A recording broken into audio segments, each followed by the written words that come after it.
Hi, I'm Christopher. And I'm Lindsay. And we're on the world's longest honeymoon. We were just in London and its surrounding area. So we arrived in London, and the first Airbnb we stayed at for a few days was in Notting Hill. Yeah, and it was right on Portobello Road, which was really neat because on the weekend there, on Friday and Saturday, they have a market where you can get really cheap food, and it's also very delicious. What we did was just kind of walked up and down the market. They had clothes and antiques and things you could buy, and then we went to the market to get food, and we had this really good paella. They had big pans open, about 3 different flavors to choose from. Oh, so good. We only stayed in Notting Hill for 2 nights, and then we rented a car and we drove out to the English countryside to visit the Cotswolds region. And the Cotswolds is beautiful, just a bunch of small little quaint towns, all very uniform in their architecture. Everything was like perfectly manicured. The drive up there was just gorgeous, just going through the Cotswolds and seeing like everybody's garden. Everything was just blooming. It was beautiful. The Cotswolds, we stayed at Tate, which was a small Airbnb that was doubling as a bed and breakfast. The place was amazing. It was in a 500-year-old house that the family has owned for 400 years. The owner, Tim, loves to offer his home up to travelers for a cheaper experience because the Cotswolds can tend to be pretty expensive. It was really nice just waking up to this huge breakfast every morning. They had like tea and coffee ready for us, as well as hard-boiled eggs, ham, cheese, croissants, like everything perfectly laid out. When we got there, the first thing that happened was Tim sat us down and had tea, and we talked for a good hour or so. He told us all about his family history, the area's history. Yeah, we really loved our time in the Cotswolds, and we would definitely stay at Tim's place again. We'll put the link to his Airbnb in this video so you guys can stay there as well. The first night that we were there, Tim gave us a recommendation to go to the Ebrington Arms for dinner. It's a small English pub, typical style, but when we walked in, it was a lot more than that. The food was incredible. We had this amazing risotto. Christopher had like a ploughman's dinner.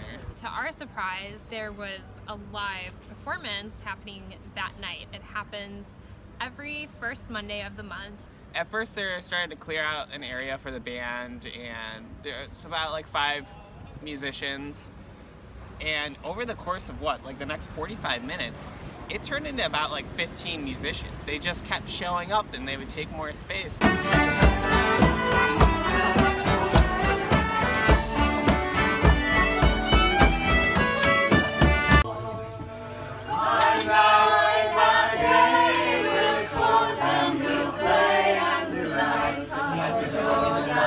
So what happened when they saw your big camera? So I started taking pictures of the performers.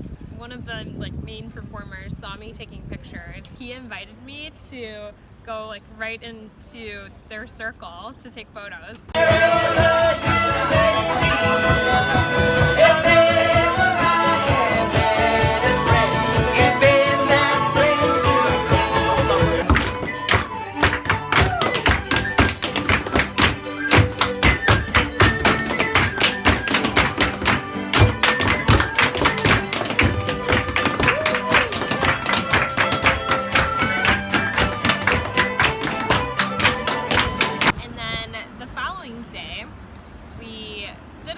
Research and found out about the Cotswolds farm.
especially if you have children, it's a great place to go.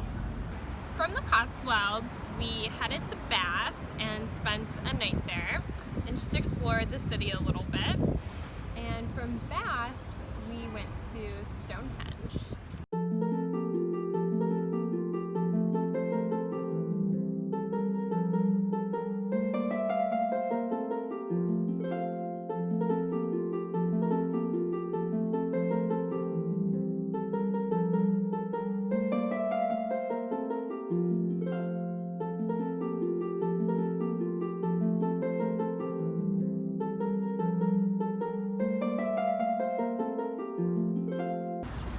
So after Stonehenge, we drove back to London and we stayed there for the remainder of our trip.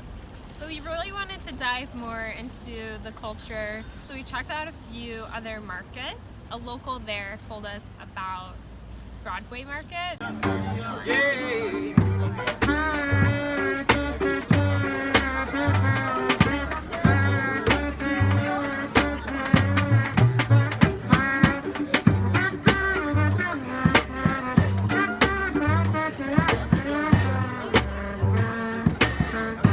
From there, we really wanted to hit up some of the museums.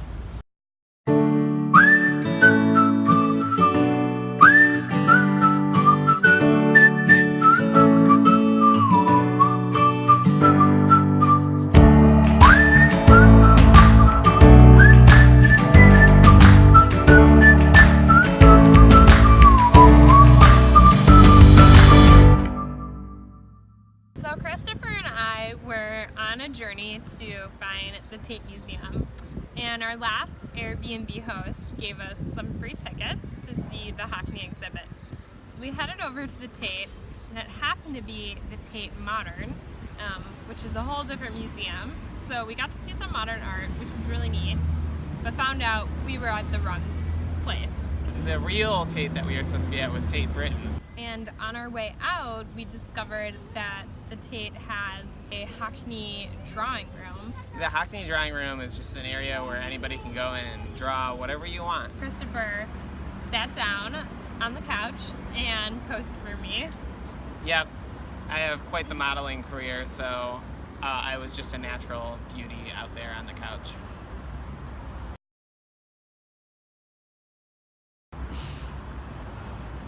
So there wasn't much time though to draw because the museum was closing. So Lindsay's piece was quick and she finished the rest of it actually back at our Airbnb. And so now we have this big rolled up piece of paper for this drawing, which obviously is not easy to transport around when you're on the road. So what did you do with that artistic masterpiece? We decided to leave the drawing on somebody's doorstep. So we were just walking down the street from our Airbnb and just tossed it right on this person's doorstep. And we were curious to see what they would do with it. But later that day, we happened to walk by and saw the drawing right on their kitchen counter. Oh yeah, it's clearly going to be framed and hung up. We checked a lot of museums off our list, and we also ate very well. On top of Broadway Market, we also went to the Borough Market. It gets very crowded and it's a little bit more touristy. We suggest also checking out some of the more like local, low-key markets. The Borough Market was great to visit, but I definitely enjoyed the local markets more. I felt like they were more authentic and definitely cheaper. So let us know what you think of our video and comment below. And make sure that you follow us and subscribe. And we'll see you again. Bye.